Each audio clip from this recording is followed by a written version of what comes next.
Hello दोस्तों, आपका स्वागत है मेरे यूट्यूब चैनल साइंस युद्ध पर। तो आज की वीडियो में आप सभी लोग क्लास 12 की केमिस्ट्री में जो आपका चैप्टर चल रहा था जैव अणु बायो मॉलिक्यूल, उस वाले चैप्टर में आप सभी लोगों ने कल की वीडियो में कार्बोहाइड्रेट को बहुत ही अच्छे तरीके से समझा था और कार्बोहाइड्रेट के जैविक कार्य व महत्व को भी बहुत ही अच्छे तरीके से समझा था। इसके बाद कार्बोहाइड्रेट का स्रोत समझा था कि कार्बोहाइड्रेट कहाँ से प्राप्त होते हैं। ठीक है, तो आज के वीडियो में आप सभी लोग कार्बोहाइड्रेट का वर्गीकरण यानी कार्बोहाइड्रेट का आप वर्गीकरण को बहुत ही अच्छे तरीके से समझेंगे। ठीक है, और कार्बोहाइड्रेट के वर्गीकरण को समझने से पहले उससे पहले मैंने आपको कल बताया था कि ग्लूकोज और फ्रक्टोज के अणुसूत्र समान होते हैं, परंतु उनकी संरचना सूत्र में क्या होती है, भिन्नता होती है। ग्लूकोज में एल्डिहाइड समूह पाया जाता है और फ्रक्टोज में कीटोन समूह पाया जाता है। तो आप सभी लोग कार्बोहाइड्रेट के वर्गीकरण से पहले एक नोट लगा लीजिए और ग्लूकोज तथा फ्रक्टोज में ये भिन्नता को बहुत ही अच्छे तरीके से समझिए और पेपर में इसके आने के चांस भी बहुत हैं। तो देखिए, एक नोट लगा लीजिए, अपनी कॉपी और पेन निकाल लीजिए, उसमें आप नोट लगा लीजिए। ठीक है, नोट लगा लीजिए। नोट में बताइए क्या लिखेंगे। नोट में ग्लूकोज और फ्रक्टोज के अणुसूत्र समान होते हैं। ग्लूकोज तथा फ्रक्टोज के अणुसूत्र समान होते हैं, परंतु इनके संरचना सूत्र में भिन्नता पाई जाती है। ठीक है, ग्लूकोज और फ्रक्टोज के अणुसूत्र कैसे होते हैं, समान होते हैं, परंतु इनके संरचना सूत्र में क्या होती है, इनके संरचना सूत्र में भिन्नता पाई जाती है। ठीक है, क्या भिन्नता होती है। ग्लूकोज में एल्डिहाइड ग्रुप है, एल्डिहाइड समूह क्या होता है, बॉन्ड CHO तथा फ्रक्टोज में कीटोन ग्रुप तथा फ्रक्टोज में कीटोन ग्रुप क्या होता है, बॉन्ड CO बॉन्ड समूह पाया जाता है। ठीक है, ये भिन्नता होती है ग्लूकोज और फ्रक्टोज में, बट इनके अणुसूत्र क्या होते हैं, समान होते हैं। क्या होता है अणुसूत्र, C6H12O6। ठीक है, तो इस भिन्नता को समझने के लिए और इसका अणुसूत्र आप लिखना चाहें लिख सकते हैं। ग्लूकोज तथा फ्रक्टोज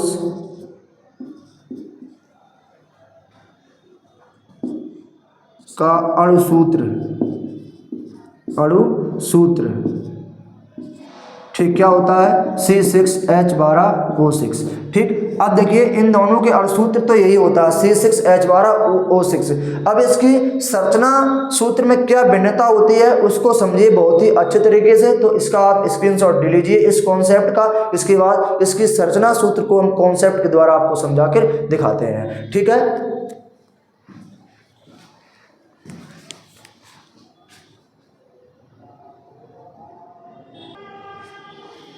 तो आप सभी लोग ग्लूकोज और फ्रक्टोज में जो भिन्नता है वो स्ट्रक्चर फार्मूला द्वारा किस प्रकार से देखेंगे।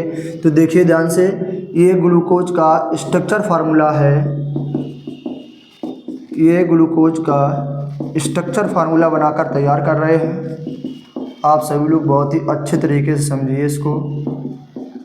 इसमें देखिए ये जो आपका समूह जुड़ा है, इसमें देखिए ये जो आपका समूह जुड़ा है बॉन्ड CHO, ये कौन समूह है, ये आपका एल्डिहाइड समूह है। कौन समूह है, एल्डिहाइड समूह है। ठीक है, अब देखिए और इसमें जो बाकी समूह हैं, ये जो बाकी समूह जुड़े हैं वो कौन समूह है, एल्कोहल। कौन समूह है, एल्कोहल समूह है। ठीक है, अब देखिए इसमें कार्बन कितने हैं, 1 2 3 4 5 6 कार्बन क्या लिखेंगे, C6।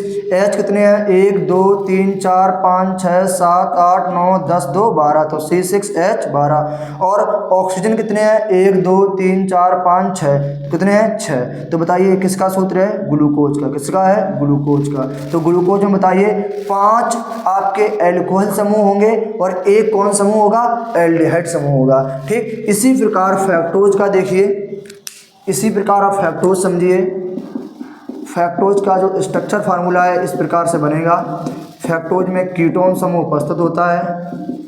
फ्रक्टोज में क्या होता है, कीटोन समूह उपस्थित होता है।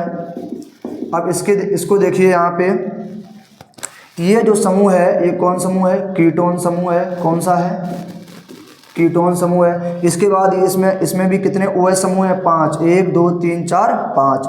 अब इसमें देखिए, इसमें कार्बन कितने हैं, 6, 1 2 3 4 5 6। हाइड्रोजन कितने हैं, 2 3 4 5 6 7 8 9 10 2 12। हाइड्रोजन भी कितने हैं, 12। ऑक्सीजन कितने हैं, 1 2 3 4 5 6। ठीक है, तो देखो ध्यान से, और सूत्र देखो दोनों कैसे हैं, समान है। कैसे हैं, फ्रक्टोज है ये, फ्रक्टोज। ठीक है, इन दोनों के अणुसूत्र कैसे हैं, समान है, बट इनके संरचना सूत्र में भिन्नता है। क्या भिन्नता है, ग्लूकोज में कौन समूह है, एल्डिहाइड है। फ्रक्टोज में कौन समूह है, कीटोन समूह है। तो ये ग्लूकोज और फ्रक्टोज में एक विशेष प्रकार की भिन्नता पाई जाती है। क्यों, क्योंकि इनके अणुसूत्र कैसे होते हैं, समान होते हैं। तो मैंने इसको बहुत ही अच्छे तरीके से डिफाइन करके कॉन्सेप्ट द्वारा स्ट्रक्चर बना के आपको समझा दिया है, और आप सभी लोग अपने कॉपी में इसका स्ट्रक्चर बना लीजिए और इसको अच्छे तरीके से समझ लीजिए। फिर अगली हेडिंग आपकी है कार्बोहाइड्रेट का वर्गीकरण।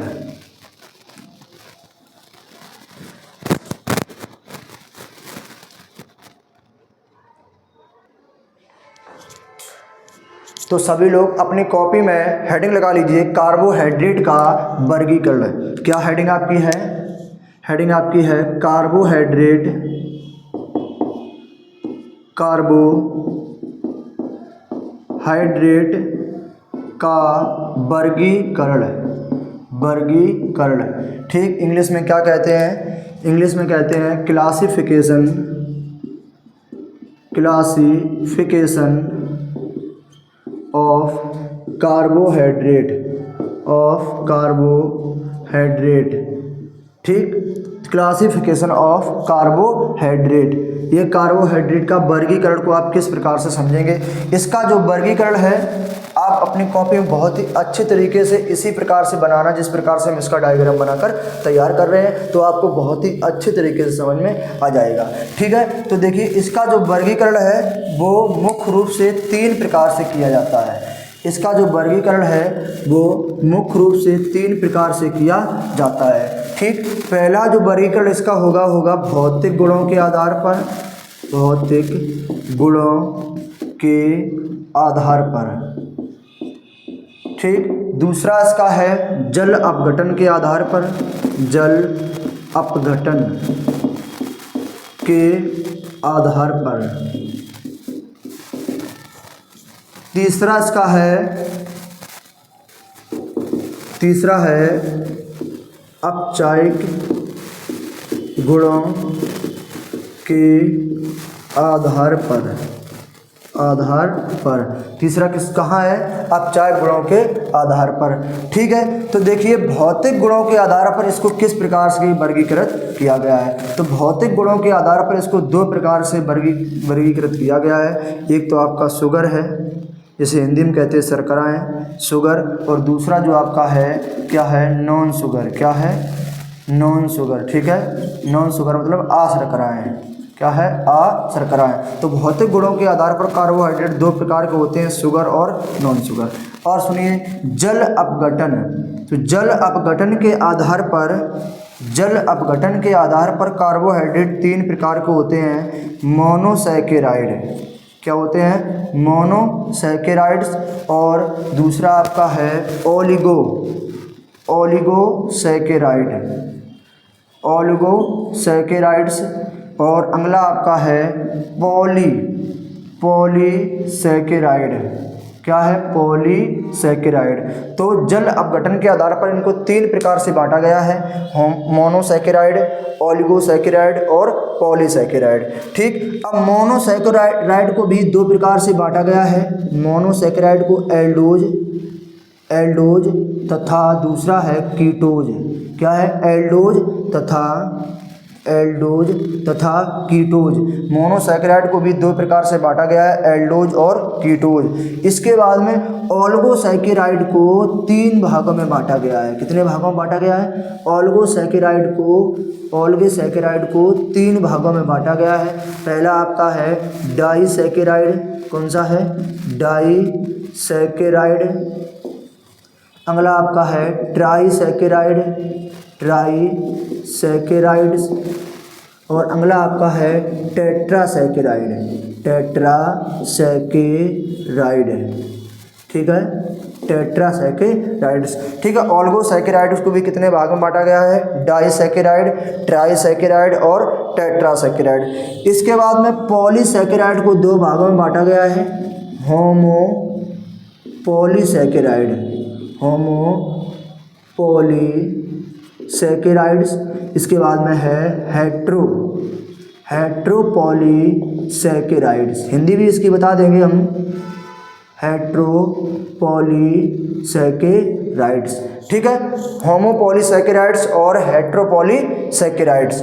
अब देखिए एल्डोज का मतलब इसका तो यही रहेगा, एल्डोज। कीटोज हो जाएगा। डाइसैकेराइड का मतलब हो जाएगा है ना, द्वितीय ये शर्कराएं होती हैं, तृतीय शर्कराएं होती हैं, चतुर्थ शर्कराएं होती हैं। और होमो मतलब सम होमो मतलब क्या होता है? सम शर्कराएं और ये विषम शर्कराएं। ठीक, अब अपचायक गुणों के आधार पर भी ये दो प्रकार से बांटे गए हैं। अपचायक गुणों के आधार पर भी दो प्रकार से बांटे गए हैं,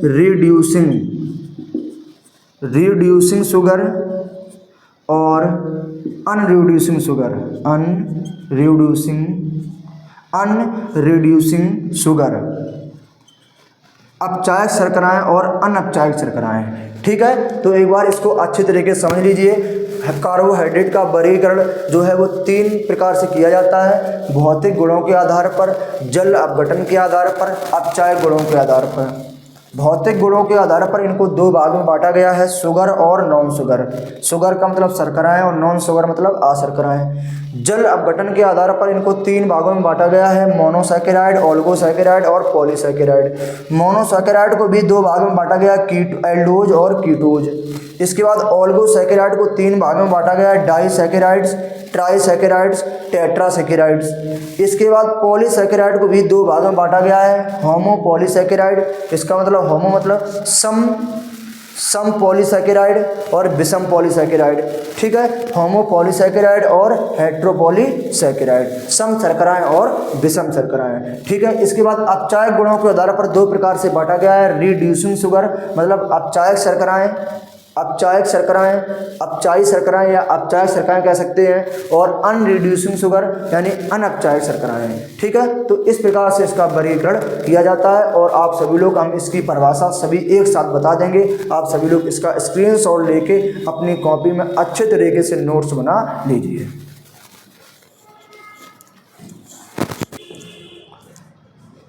अब आप सभी लोग इन सभी सैकेराइड्स या कार्बोहाइड्रेट की परिभाषाओं को एक साथ बहुत ही अच्छी तरीके से सुन लीजिए और अपनी कॉपी में आपको लिखना है, और इसके एग्जाम्पल कल के वीडियो में आपको अच्छी तरीके से समझाए जाएंगे। ठीक है, तो मैं सभी की परिभाषा एक एक कर बहुत ही अच्छी तरीके से समझा दे रहा हूँ। तो भौतिक गुणों के आधार पर दो प्रकार के हैं, शुगर और नॉन शुगर। शुगर मतलब शर्कराएं और नॉन शुगर मतलब अशर्कराएं। तो शर्कराएं क्या होती हैं?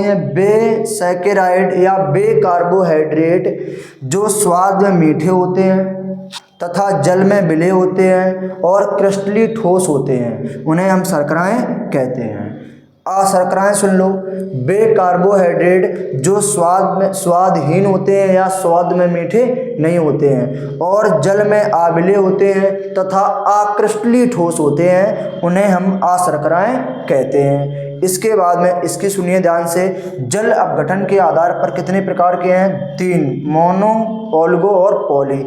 मोनोसैकेराइड जो आपकी है ये आपकी मोस्ट इंपॉर्टेंट है क्योंकि ये जल अपघटन के आधार पर है, बट मोनोसैकेराइड का जल अपघटन नहीं होता है। ठीक है, तो बेसैकेराइड जिनका जल अपघटन नहीं होता है वे सैकेराइड जिनका जल अपघटन नहीं होता है परंतु इसमें 3 से 7 कार्बन उपस्थित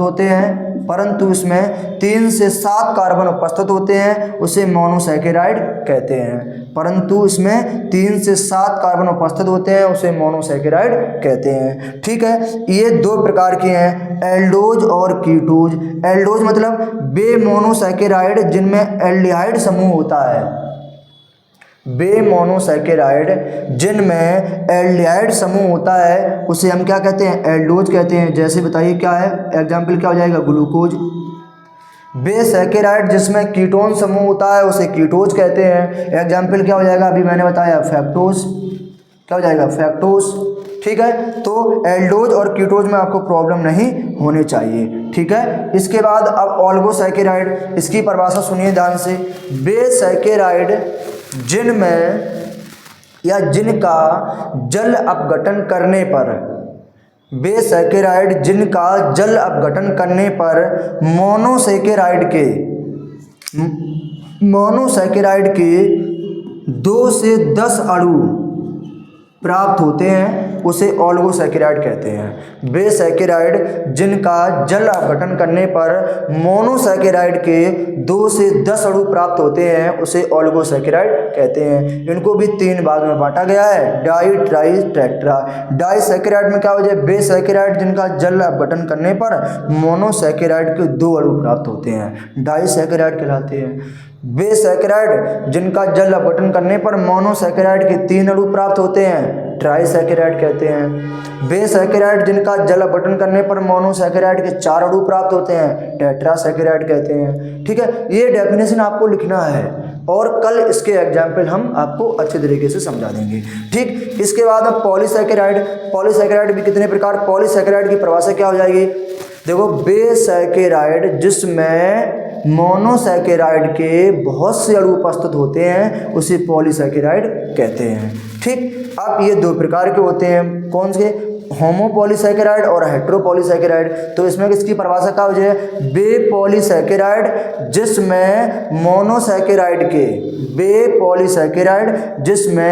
मोनोसैकेराइड के समान अणु प्राप्त होते हैं, उसे होमोपॉलीसैकेराइड कहते हैं। हेटेरोपॉलीसैकेराइड, वे सैकेराइड जिसमें मोनोसैकेराइड के असमान अणु प्राप्त होते हैं, उसे हेटेरोपॉलीसैकेराइड कहते हैं। ठीक, आप सभी लोग इसकी परिभाषा को बहुत ही अच्छे तरीके से सुनकर, यदि समझ में नहीं आए तो वीडियो को बैक करके सुन लेना और अपने कॉपी में बहुत ही अच्छे तरीके से लिख लेना। इसके बाद में अपचायक गुणों के आधार पर 2 प्रकार के हैं, रिड्यूसिंग और अनरिड्यूसिंग। रिड्यूसिंग मतलब अपचायक शर्कराएं, क्या है, अपचायक शर्कराएं, ये अनअपचायक शर्कराएं। अपचायक शर्कराएं क्या होती हैं, वे शर्कराएं जो टॉलन अभिकर्मक या फैलिंग विलयन द्वारा अपचयित हो जाती हैं, अपचायक शर्कराएं कहलाती हैं। वे शर्कराएं जो टॉलन अभिकर्मक या फैलिंग विलयन द्वारा अपचयित नहीं होती हैं, अनअपचायक शर्कराएं कहते हैं। तो मैंने इस वाले वीडियो में आपको ग्लूकोज और फ्रक्टोज में भिन्नता समझाई, उसके स्ट्रक्चर फार्मूला में किस प्रकार की भिन्नता होती है, और कार्बोहाइड्रेट का वर्गीकरण बहुत ही अच्छे तरीके से इसका डायग्राम बना के समझाया, और इसकी सभी डेफिनेशन को मैंने अच्छे तरीके से आपको सुना दिया है। यदि कोई भी डेफिनेशन आपको समझ में नहीं आई हो तो वीडियो को बैक करके देखें, और यदि नहीं समझ में आ रही हो तो कमेंट में कमेंट करें, मैं इसकी दूसरी वीडियो बनाकर अपने यूट्यूब चैनल पर डाल दूँगा। ठीक है, तो यदि आज की वीडियो पसंद आई हो तो वीडियो को लाइक करें और शेयर करें और कमेंट करें। यदि मेरे चैनल पर नए हो तो चैनल को सब्सक्राइब जरूर कर लें। मिलते हैं नेक्स्ट वीडियो में। जय हिंद।